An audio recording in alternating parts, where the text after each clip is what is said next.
أعوذ بالله من الشيطان الرجيم. بسم الله الرحمن الرحيم.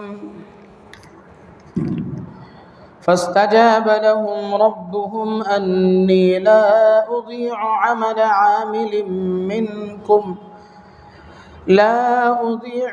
عامل منكم من ذكر أو أنثى بعضكم من بعض، فالذين هاجروا وأخرجوا من ديارهم وأوذوا في سبيلي وقاتلوا وقتلوا لأكفرن عنهم سيئاتهم ولأدخلنهم جنات تجري من تحتها الأنهار ثوابا من عند الله، والله عنده حسن الثواب. لا يغرنك تقلب الذين كفروا في البلاد، متاع قليل ثم مأواهم جهنم وبئس المهاد. لكن الذين اتقوا ربهم لهم جنات تجري من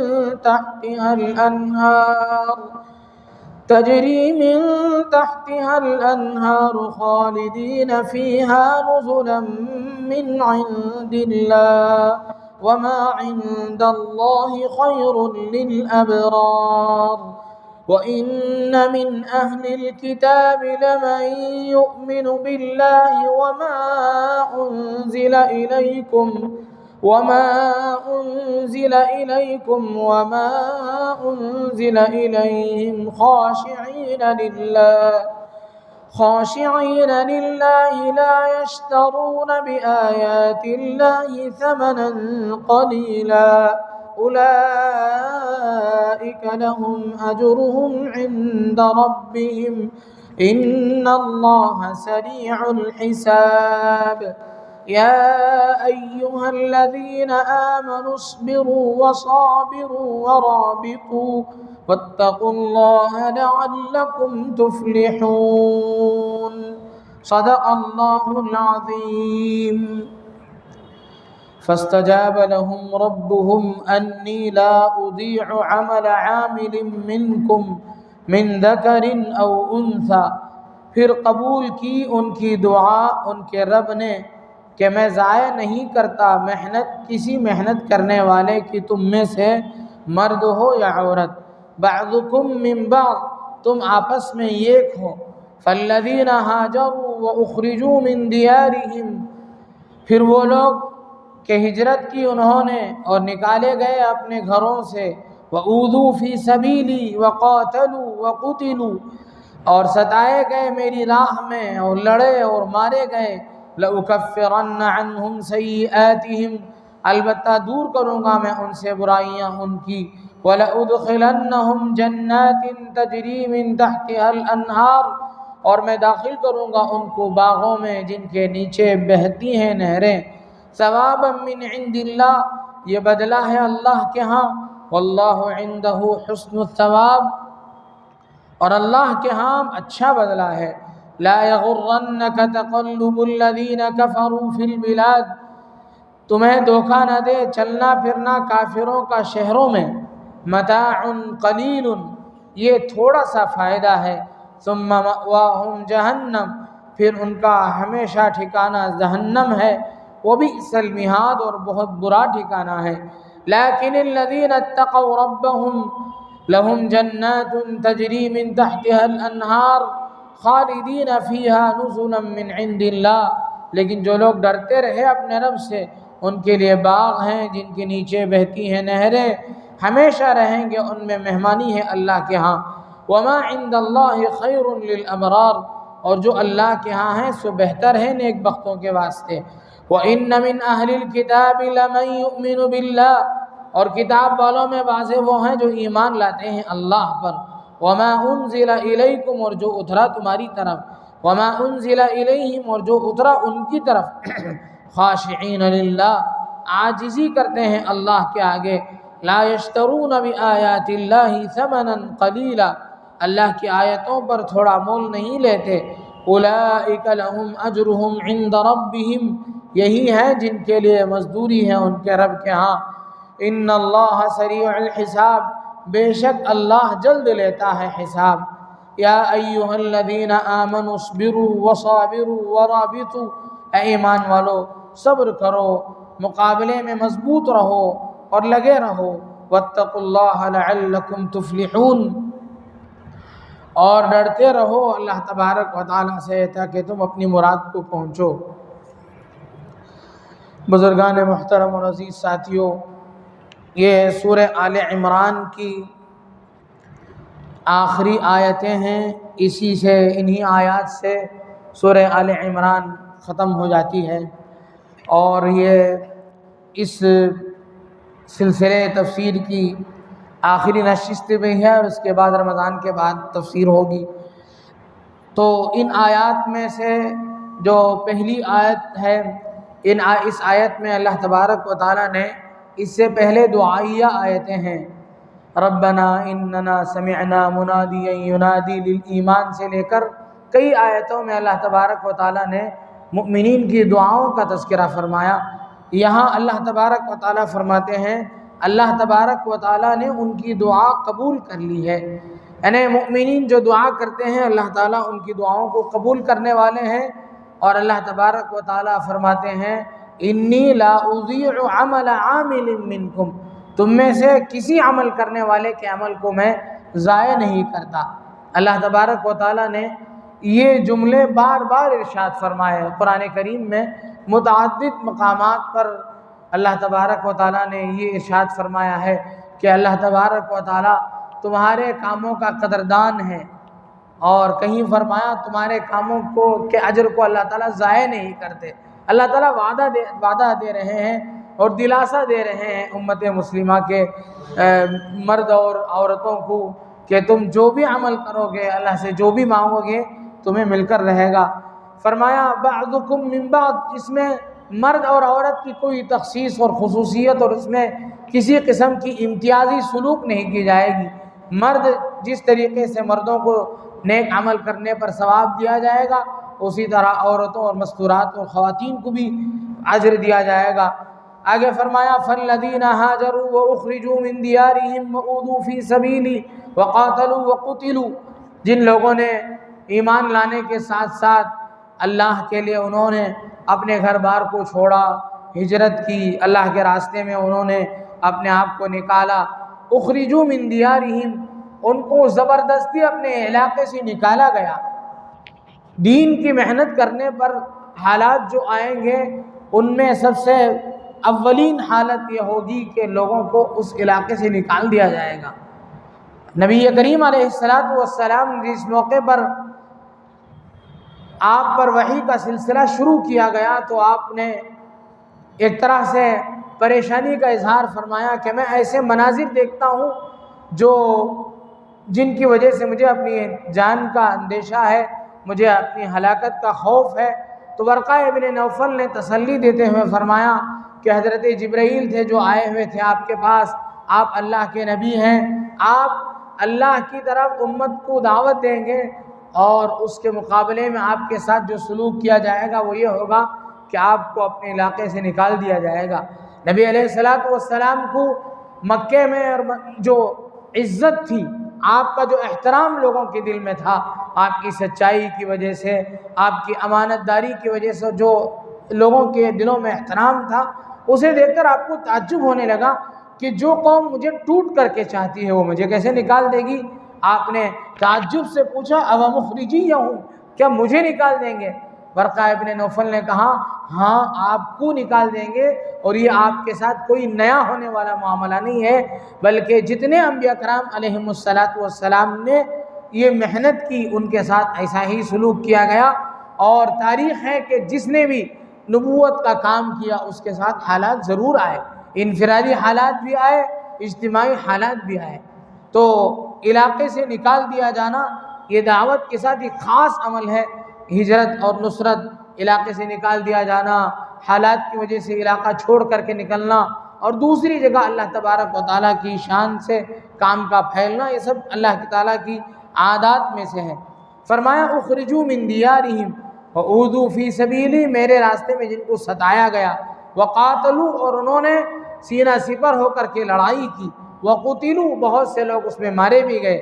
اللہ تعالیٰ فرماتے ہیں لأکفرن عنہم سیئاتہم، ہم ان کی برائیوں کو دور کریں گے، ان کی غلطیوں کو معاف کریں گے، اور اس کے بعد ان کو جنت میں داخل کریں گے۔ ایسی جنتیں ہوں گی جس کے نیچے نہریں بہہ رہی ہوں گی۔ یہ کیوں ہوگا؟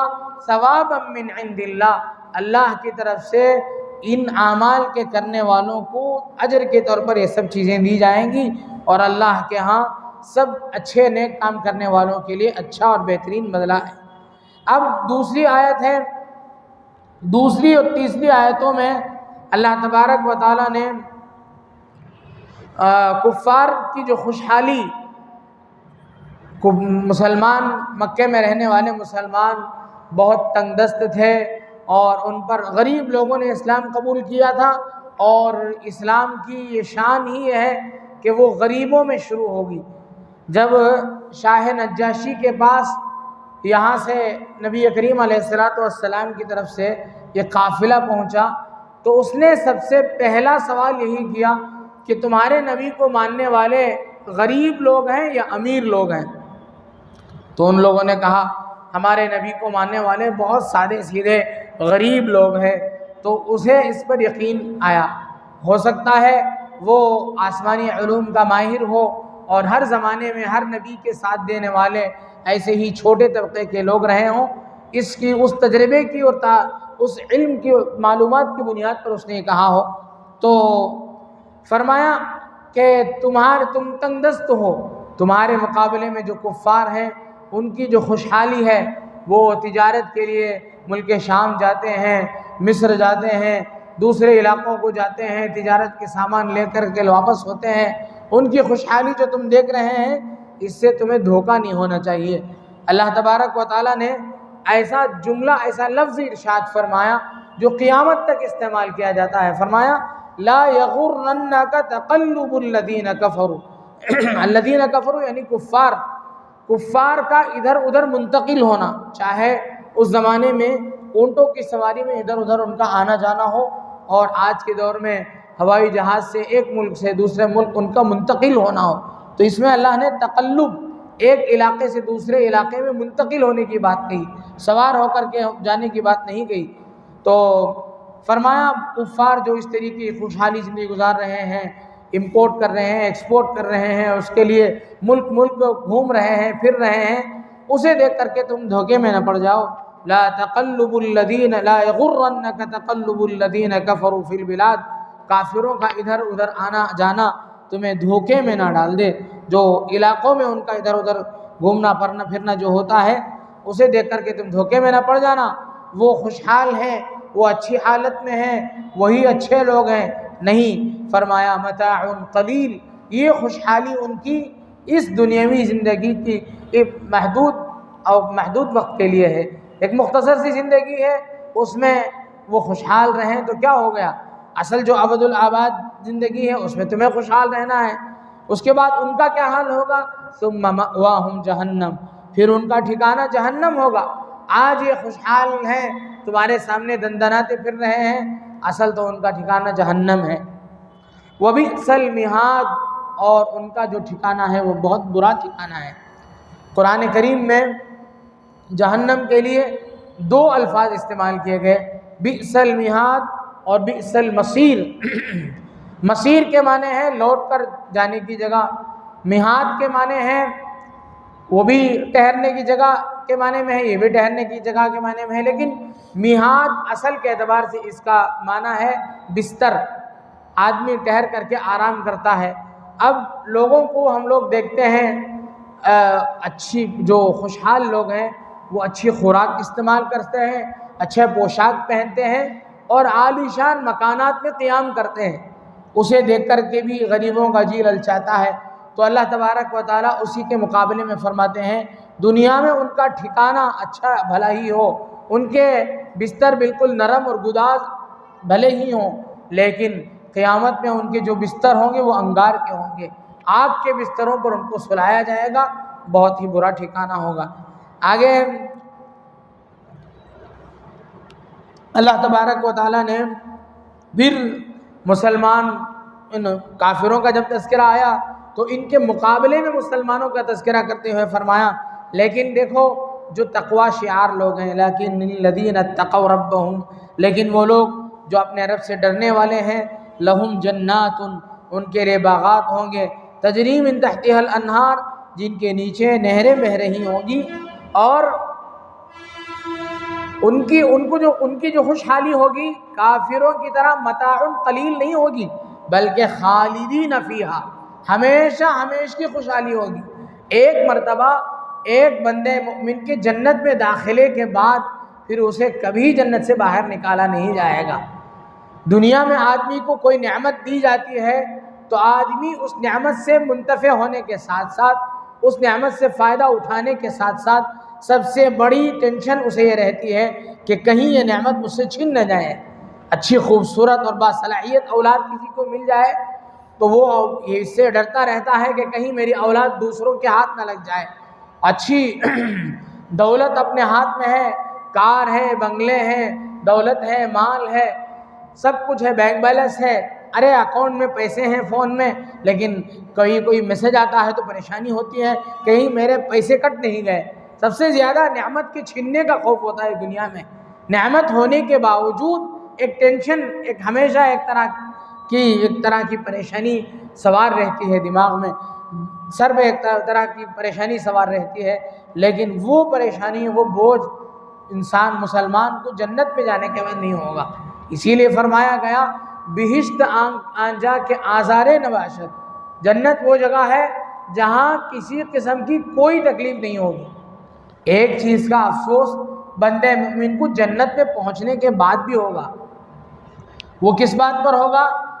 کہتے ہیں کہ جنت میں پہنچنے کے بعد انسان کو اس لمحے کا افسوس ہوگا جس لمحے کو اس نے اس دنیا میں خالی اور بیکار گزارا ہے۔ وہ سوچے گا کہ کاش میرا وہ لمحہ بھی استعمال ہوتا، دنیا کے لیے یا آخرت کے لیے، کسی بھی کام کے لیے استعمال ہو جاتا تو میں یہاں اور بڑی نعمتیں دیکھتا۔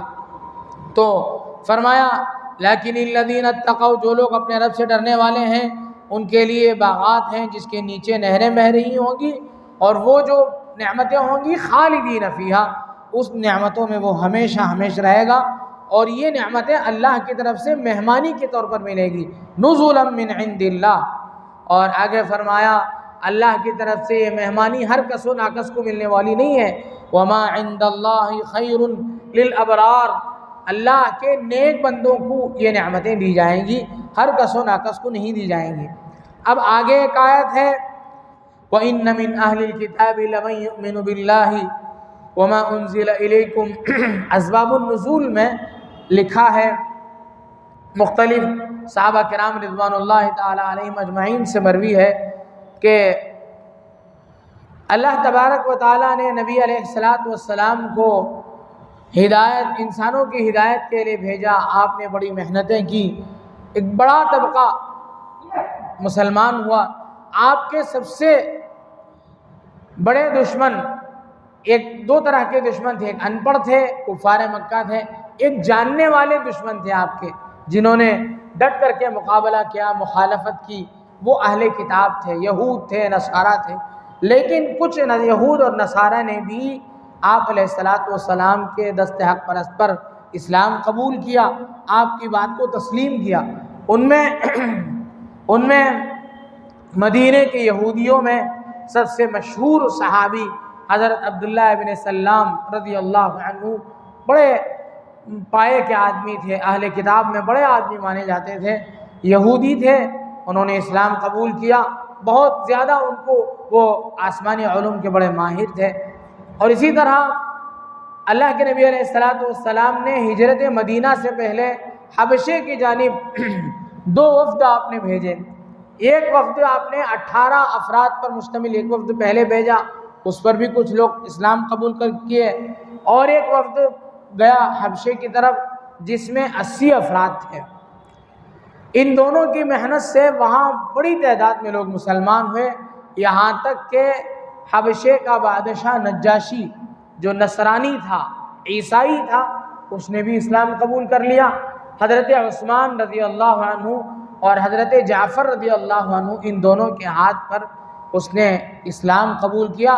بڑی آپس میں بات چیت ہوئی، ساری تفصیلات حکایات صحابہ میں موجود ہے، حیات الصحابہ میں موجود ہے۔ تو بڑی دیر کی گفتگو کے بعد نجاشی نے اسلام قبول کیا۔ اس کے بعد کہتے ہیں نجاشی کو پوری زندگی اس بات کی خواہش رہی کہ کسی نہ کسی طرح اپنے امور سلطنت سے فارغ ہو کر کے نبی کریم علیہ السلام کی خدمت میں حاضر ہو، لیکن اپنے کار و کاج کی مصروفیات کی وجہ سے، اپنے امور سلطنت کی مصروفیات کی وجہ سے نجاشی دربار رسالت مآب میں حاضر نہیں ہو سکے۔ اس لیے انہوں نے 30 افراد پر مشتمل ایک وفد تیار کیا، جس میں ان کا بیٹا بھی تھا۔ کہتے ہیں انہوں نے نبی کریم علیہ السلام کی خدمت میں بہت سارے تحفے تحائف کے ساتھ اس قیمتی قافلے کو روانہ کیا۔ اس لیے یہ قیمتی ہے کہ خود بادشاہ وقت کا بیٹا بھی ہے اس میں، اللہ کے نبی صلی اللہ علیہ وسلم کے دربار میں پہنچنے جا رہے ہیں، لیکن یہ لوگ سمندری سفر کر کے آ رہے تھے، درمیان میں سمندر تھا تو سمندر کے سفر سے آ رہے تھے۔ راستے میں تیزی سے طوفان آیا اور ان کی کشتی غرقاب ہوئی اور یہ لوگ 30 کے 30 افراد بھی ختم ہو گئے۔ یہ آپ علیہ السلام کی خدمت میں پہنچ نہیں پائے۔ چنانچہ اس کے ایک عرصے کے بعد شاہ حبشہ نجاشی کا انتقال ہوا۔ جس وقت شاہ حبشہ نجاشی کا انتقال ہوا، اس وقت اس کے دارالسلطنت میں کوئی بھی مسلمان نہیں تھا۔ یا تو یہ ہے کہ کوئی بھی مسلمان نہیں تھا، یا اس وقت ان کے انتقال کی خبر کوئی پہنچانے والا نہیں رہا ہوگا آپ علیہ السلام کو۔ تو حضرت جبرائیل علیہ السلام کو اللہ تبارک و تعالیٰ نے حکم دیا کہ آپ نبی علیہ السلام کو اس بات کی اطلاع دیں کہ نجاشی جس نے دربار رسالت میں حاضر ہونے کی کوششیں جس نے بہت مسلسل کی، لیکن وہ حاضر نہیں ہو سکا، لیکن وہ اپنے علاقے میں رہ کر بہت ساری محنتیں کی، اس کا مسلمانوں پر بڑا احسان ہے۔ آج اس کا انتقال ہوا ہے، وہ دنیا سے کوچ کر کے اللہ کے دربار میں پہنچ رہا ہے۔ ایک مسلمان اس کے لیے آخری رسومات یہ ہیں کہ اس کی تجہیز کی جائے گی، اس کی تکفین کی جائے گی، اس کی نماز جنازہ پڑھی جائے گی۔ وہاں کوئی مسلمان یا اتنی بڑی تعداد میں مسلمان نہیں ہیں کہ ان کی شان نماز جنازہ پڑھی جائے۔ چنانچہ حضرت جبرائیل نے آپ علیہ السلام کو بتلایا کہ شاہ حبشہ نجاشی کا انتقال ہو گیا ہے، آپ نماز جنازہ پڑھیے۔ آپ نے اپنے صحابہ کو حکم دیا، بڑی تعداد میں صحابہ کرام رضوان اللہ تعالیٰ علیہم اجمعین باہر نکلے، عیدگاہ کے کسی مقام میں جمع ہوئے، لمبی لمبی صفیں لگائی گئیں اور آپ نے نماز جنازہ پڑھائی۔ معجزے کے طور پر یہ آپ علیہ السلام کا معجزہ تھا کہ شاہ حبشہ نجاشی کی میت کو آپ کے سامنے دکھلایا گیا۔ اس طریقے سے آپ نے جو نماز جنازہ پڑھی وہ کسی غائب رہنے والے مردے پر نہیں، بلکہ آپ کے حساب سے وہ مردہ آپ کے سامنے تھا، وہ میت آپ کے سامنے رکھی ہوئی تھی، آپ کے حساب سے معجزانہ طور پر وہ جنازہ آپ کے سامنے کر دیا گیا۔ اس لیے فقہائے احناف کے نزدیک جو میت سامنے نہ ہو، حنفیہ کے نزدیک جو میت سامنے نہ ہو اس کی نماز جنازہ نہیں پڑھی جائے گی۔ میت کا سامنے زمین پر رکھا ہونا ضروری ہے۔ کوئی آدمی میت کو ہاتھ پہ لے کے کھڑا ہو جائے اس کی بھی جنازہ نماز نہیں پڑھی جائے گی۔ میت پر جنازہ نماز پڑھنے کے لیے بہت سارے شرائط ہیں، جن میں مسلمان کا ہونا ضروری ہے، میت کا نجاست حقیقیہ اور حکمیہ سے پاک ہونا ضروری ہے، اور اسی طرح میت کا سامنے رکھا ہوا ہونا ضروری ہے، اور میت کے بدن کا اکثر حصہ ہونا بشمول سر کے ساتھ میت کے اکثر جسم کا ہونا ضروری ہے۔ بہت سارے شرائط ہیں جن میں سے میت کا سامنے موجود ہونا بھی ضروری ہے۔ اب نجاشی کی نماز جنازہ آپ نے پڑھائی، اور آپ کے سامنے نجاشی کی میت نہیں رکھی ہوئی تھی، سوال پیدا ہوتا ہے تو اس کا جواب فقہائے احناف نے دیا کہ یہ آپ کی خصوصیت تھی، آپ کو معجزانہ طور پر ساری جو سامنے کی جو رکاوٹیں ہیں اس سے ہٹا دی گئی اور نجاشی کے میت کو آپ کے سامنے کر دیا گیا۔ آپ کے علاوہ کوئی یہ عمل نہیں کر سکتا ہے، غائبانہ جنازہ نماز نہیں پڑھ سکتا ہے، لیکن آپ علیہ الصلوۃ والسلام کے اسی ظاہر عمل کو لے کر کے حنابلہ کے نزدیک، شوافع کے نزدیک، آپ حضرت امام ابو حنیفہ کے علاوہ دیگر ائمہ کرام نے جنہوں نے غائبانہ جنازہ نماز کو جائز قرار دیا ہے، ان کی دلیل یہی حدیث ہے۔ وہ کہتے ہیں آپ نے نجاشی کی نماز جنازہ پڑھی، آپ کے سامنے جنازہ رکھا ہوا نہیں تھا۔ آپ نے دیکھا ابھی چند مہینوں پہلے جو ہمارے مجاہدین جو مارے گئے، ان میں سب سے بڑے مجاہد ابھی ابو عبیدہ جو سب سے بڑے مجاہدین میں سے ایک تھے، ان کے انتقال پر پوری دنیا میں غائبانہ جنازہ نماز پڑھی گئی، تو وہ اسی حدیث کی بنیاد پر تھی۔ الغرض آپ علیہ الصلوۃ والسلام نے نماز جنازہ پڑھی، اس موقع پر کچھ عیسائیوں نے، کچھ نصرانیوں نے، کچھ یہودیوں نے آپ کا مذاق اڑایا کہ دیکھو محمد دھوکہ دے رہے ہیں، نجاشی کی جنازہ نماز پڑھ رہے ہیں، جبکہ نجاشی نصرانی تھا۔ تو اللہ تبارک و تعالیٰ نے یہ آیت نازل فرمائی، وَإِنَّ مِنْ أَهْلِ الْكِتَابِ، بہت سے اہل کتاب میں سے بہت سے لوگوں نے اسلام قبول کیا ہے، جیسے عبداللہ بن سلام نے اسلام قبول کیا۔ بادشاہ نجاشی کے دربار میں کئی لوگوں نے، پہلی وفد جب گئی تھی اس وقت تو مختصر لوگ گئے تھے، بعد میں جو دوسری وفد گئی اس وقت بادشاہ کے دربار میں سے 30 افراد نے اسلام قبول کیا، اور اسی طرح بادشاہ نے ایک وفد 30 افراد پر مشتمل ایک وفد روانہ کیا، اور بھی بہت سارے لوگوں نے اسلام قبول کیا۔ تو اللہ تبارک و تعالیٰ فرماتے ہیں وَإِنَّ مِنْ أَهْلِ الْكِتَابِ، اہل کتاب میں سے بعض لوگ ایسے ہیں، لَمَن يُؤْمِنُ بِاللَّهِ، جو اللہ پر ایمان رکھتے ہیں، وَمَا أُنزِلَ إِلَيْكُمْ، جو تمہارے اوپر نازل ہوا اے نبی، تم پر جو نازل کیا گیا، وَمَا أُنزِلَ إِلَيْهِمْ، اور جو تم سے پہلے پیغمبروں پر نازل ہوا ان پر ایمان رکھتے ہیں، خاشعین للہ، اللہ کے سامنے عاجزی کرتے ہیں، لا یشترون بآیات اللہ ثمنا قلیلا، جس طریقے سے دوسرے یہودی لوگوں سے پیسہ لے کر کے اپنے عہدے اور اپنے منصب کو ہاتھ سے نہ جانے دینے کے لیے وہ لوگ آسمانی کتابوں میں جو چیزیں تھیں ان کو چھپا کر، ان کی تعلیمات کو چھپا کر آپ سے روگردانی کرنے لگے، اسلام قبول نہیں کیا، ویسا ان لوگوں نے نہیں کیا، ان لوگوں نے اسلام قبول کیا۔ اولئک لہم اجرہم عند ربہم، ان کے لیے اللہ کے ہاں اجر ہے۔ آگے فرمایا ان اللہ سریع الحساب، دنیا کی زندگی جیسے لمبی گزرتی ہے، اللہ تعالیٰ حساب بھی ویسے کھینچ تان کر کے نہیں دیں گے، بلکہ اللہ تعالیٰ قیامت میں سب کا حساب جلد از جلد چکتا کریں گے۔ آگے اس سورت کی سب سے آخری آیت ہے جو اس پورے سورے کا خلاصہ ہے، فرمایا یا ایھا الذین آمنوا، اے ایمان والو، اصبروا، صبر کرو، صبر کرنا ایک مسلمان کے لیے بہت ضروری ہے، وصابروا، اور ثابت قدمی کے ساتھ جمے رہنا، ورابطوا، جب دشمن کا مقابلہ کرو تو جم کر رہنا، واتقوا اللہ، اور اللہ سے ڈرتے رہنا۔ یہ چیزیں بہت اہم ہیں انسان کے لیے، اگر ایسا کرو گے لعلکم تفلحون، تم لوگ کامیابی حاصل کرنے والے ہوگے۔ رابطو کے ایک معنی ہے، مرابط اس آدمی کو کہتے ہیں جو اسلامی حکومت کے سرحدوں کی حفاظت کرتا ہو۔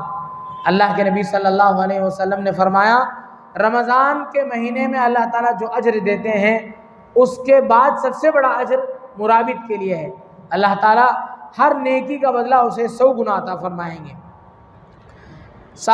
ہر 100 سال مسلسل یعنی رمضان کے علاوہ دوسرے دنوں میں، یعنی رمضان کے ثوابوں کو چھوڑ کر کے دیگر جو عام دنوں کے ثواب ہیں ان میں سے 100 سال کا ثواب عطا فرمائیں گے اللہ تعالیٰ مرابط، اس لیے کہ اسلامی سرحد کی حفاظت کرنے ہی کی وجہ سے اسلامی حکومتوں میں جتنے خیر کے کام ہوتے ہیں، چاہے حکومت عدل اور انصاف کے ساتھ چلنا ہو، لوگوں میں دین کی محنتیں ہوں، جو بھی ہوں، سرحد کی حفاظت ہو، تبھی تو سارے کام سکون سے ہو سکتے ہیں۔ آپ علیہ الصلوۃ والسلام نے مرابط پر جو سرحدوں کی بارڈر جو سیکورٹی ہوتے ہیں مسلمان اسلامی حکومت کے جو بارڈر سیکورٹی ہوتے ہیں، جو مجاہدین ہوتے ہیں، آپ علیہ الصلوۃ والسلام نے ان کے حق میں بڑی دعائیں کی اور ان کے لیے بہت سارے اللہ تعالیٰ کے نبی علیہ الصلوۃ والسلام نے خوشخبریاں سنائیں۔ تو یہ ان آیات کا مختصر سا خلاصہ ہوا ہے۔ اللہ تبارک و تعالیٰ سے دعا ہے کہ اللہ تبارک و تعالیٰ مجھے اور آپ کو قرآن کریم کی ان صورتوں پر اور ان آیتوں میں جو مضامین بیان کیے گئے ان پر عمل پیرا ہونے کی توفیق نصیب فرمائے۔ یہاں سے 3 صورتیں مکمل ہو گئیں، سورہ فاتحہ، سورہ بقرہ اور سورہ آل عمران۔ انشاءاللہ اگلی مجلس شوال کے مہینے میں ہوگی، اور انشاءاللہ حسب سابق رمضان میں ہر تراویح کے بعد مختصر 15-20 منٹ کی قرآن پاک کی تفسیر ہوگی۔ تمام حضرات سے اس میں بھی شرکت کی درخواست ہے۔